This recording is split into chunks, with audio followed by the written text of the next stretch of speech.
Good morning, everyone. This is the Joint Power Authority Canal Corporation Governance Committee meeting. My name is Eugene Nicandri. I'm a member of the committee. I've been asked to chair the meeting because Chairman Kress is participating by video and asked me to do that. As I stated, this is a joint meeting. I'd welcome other members of the committee and staff of the Power Authority to present. This is a scheduled meeting which has been duly noticed under the open meetings law of the state of New York. And as acting chair, would call the joint meeting together. First item on the agenda is approval of the proposed meeting agenda. That's been circulated to the committee members, and I'd ask anyone if they have any additions or deletions. If not, ask for a motion to approve the agenda. So moved. Second. Moved and seconded. All in favor signify by saying aye. Aye. I note that Ann's disappeared from the screen. What does she need? Ann Kress? And she's walked away. No. Is she in the Albany office? No, it was switched. Her thing was not. Stand by. We know she's there, so. Yeah. Okay. We'll continue. We have a quorum. So, next item on the agenda is an executive session of the governance committee, and I'd ask for a motion to conduct that session in an executive session. So moved. Moved and seconded. I'll second. Yep. All in favor signify by saying aye. Aye.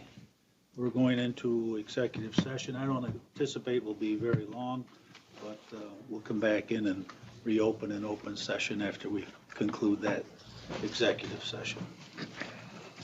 So we can go off now.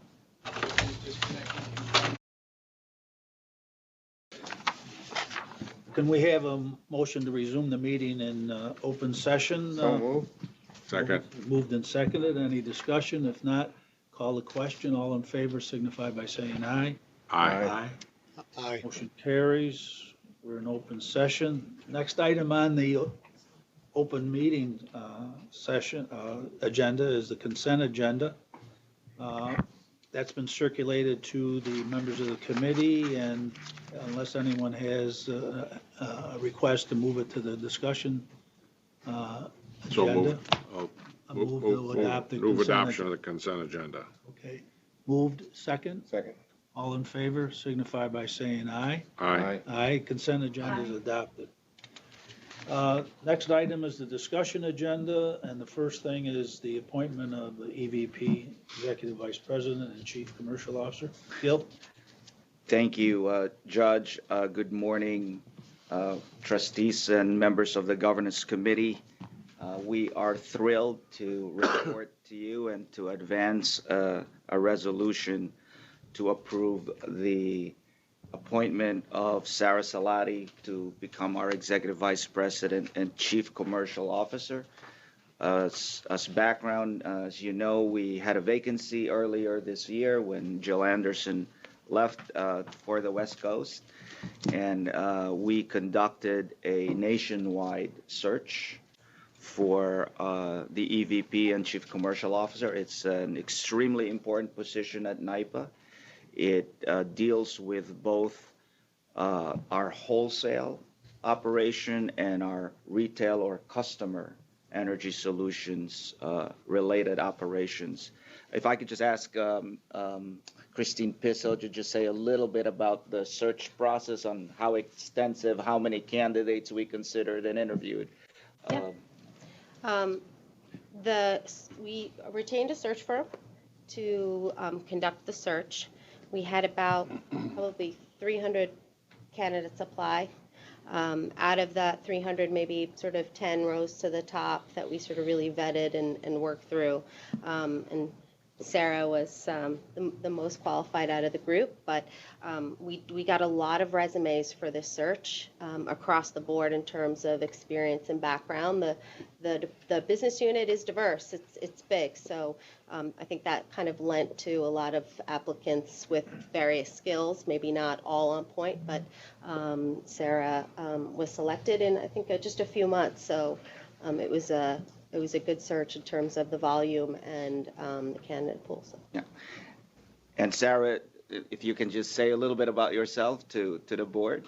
Oh, okay. Hi, Sarah Salati. I'm very excited to be at NYPA. Many of you have heard me share this with you already, but the mission of the New York Power Authority resonates very strongly with me with respect to increasing the competitiveness and economic growth of New York State and ultimately the nation as a result of that, so that we can continue to be a global leader on all fronts and not just in the energy sector. My background, I most recently was at the AES Corporation for 13 years, where I held a range of commercial, strategic, and operational roles, both in the U.S. and abroad. Most recently, I was focusing on technology and looking at emerging technologies that we could pull through into the energy sector for improved revenue models as well as efficiencies. I have 3 young children, and I live in Westchester County. Thank you. Welcome. Thank you. We're very pleased and excited to have you. So we are requesting the Governance Committee to approve the resolution as noted in your board book for the appointment of Sarah Salati as our Executive Vice President and Chief Commercial Officer. We have a motion to that effect? So moved. Yep, very happy to second that. I'd like to second it as well. Any discussion? If not, I would ask for all those in favor say aye. Aye. Aye. Opposed? Nay? Carried. Congratulations. Congratulations. Congratulations. Official. Well, it's not really official, right? I mean, you'll approve it, and we'll really be able to applaud at the meeting, at the formal board meeting. Next item, Nancy You Harvey. can stay the rest of the day now, sir. We appreciate the pro bono time to date.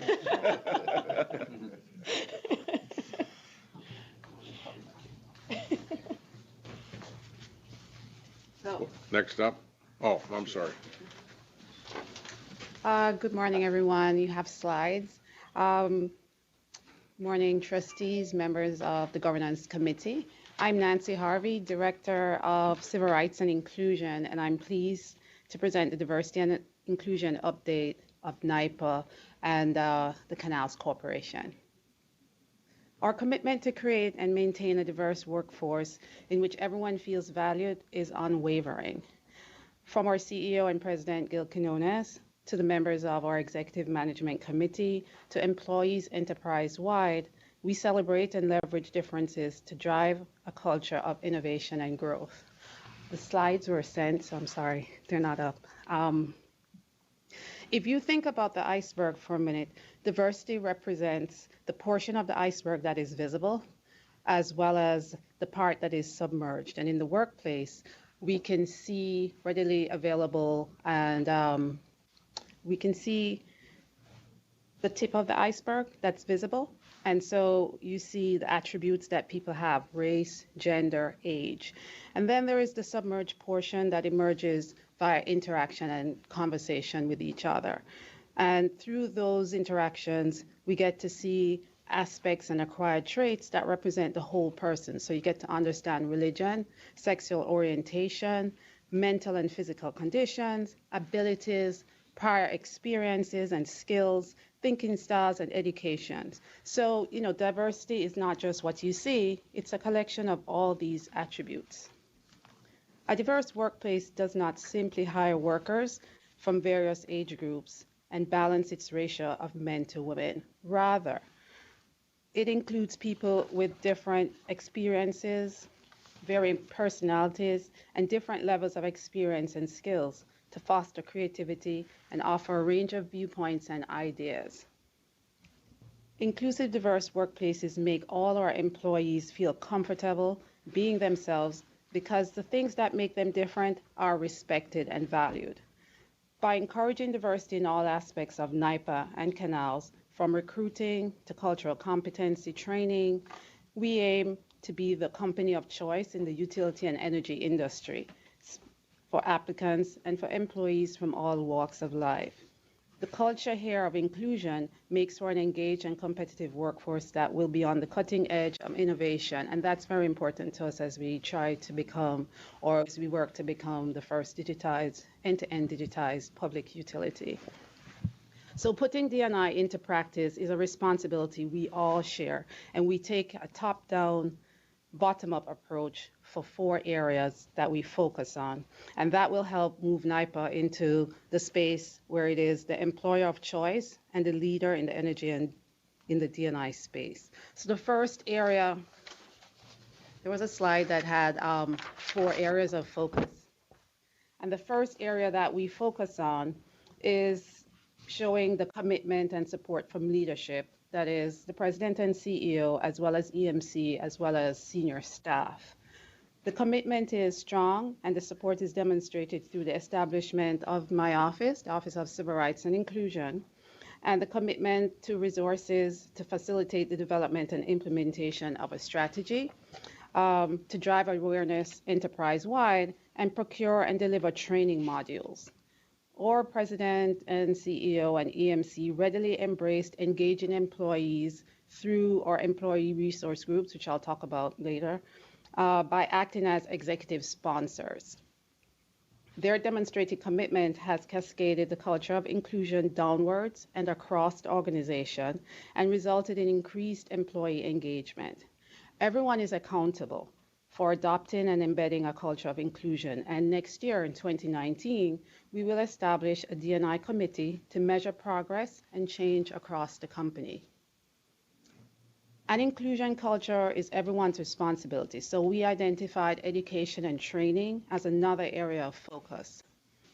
Bringing awareness about biases and other issues that affect the workplace are important, so we will need to create awareness and provide top and future leaders across the organization with inclusive competencies, and that will help to attract the best talent and retain the current workforce that we have.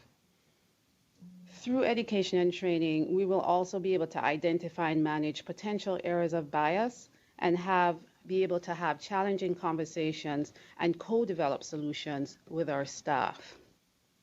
Another key area of focus involves driving employee engagement, and we have 6 employee resource groups that are active at the moment. They are the Eco Team, Generations, LGBTQ and Allies, Multicultural, Veterans, and Women in Power. And Women in Power is the longest and the strongest ERG that we have here. ERGs are voluntary, employee-led civil rights and inclusion sanction groups that encourage engagement and participation across NYPA. We aim to have active, vibrant, and innovative ERGs in keeping with NYPA's vision for a more inclusive and diverse workplace. We empower the ERGs to articulate and highlight the value of employee-based contribution to NYPA's overall strategy.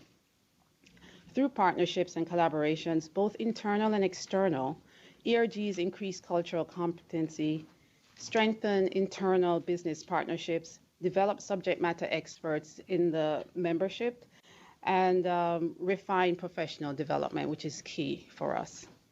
As previously mentioned, the ERGs provide opportunity, access, and visibility to executive staff, and drives a spirit of allyship and cross-collaboration across NYPA.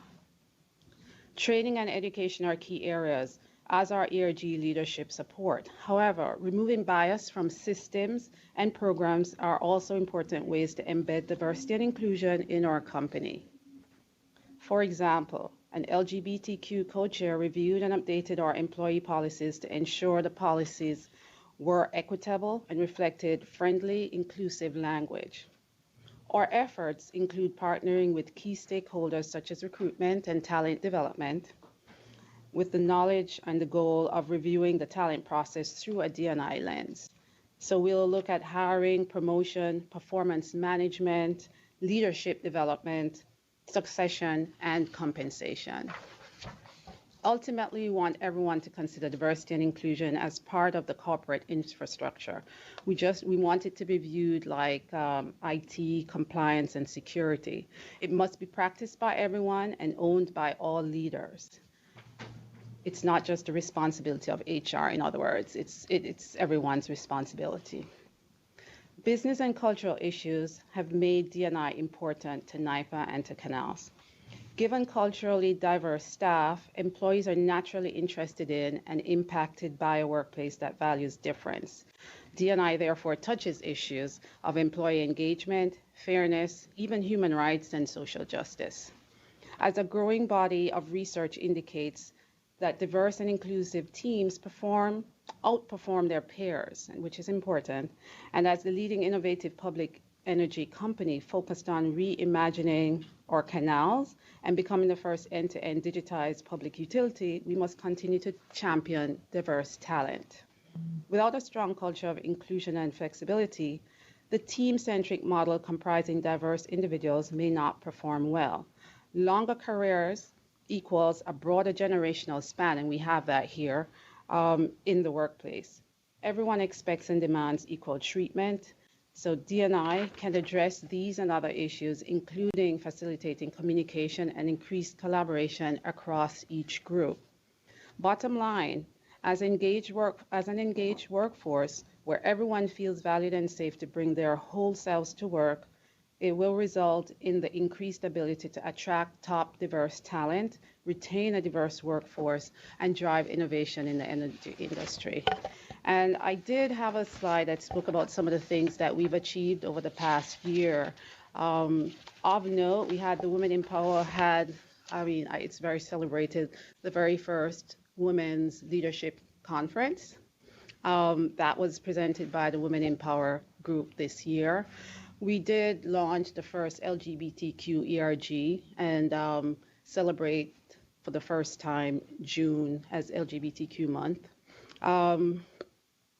We've had external partners come in to talk to us about allyship and about how to engage with each other more friendly and be more inclusive in how we converse at work. We've re-engineered our ERGs to include executive sponsors, and they will actually champion some of the concerns that rise up from the bottom by regular employees, and they also will act as mentors to these employees who are participating in the group. So that's the update. Do you have any questions?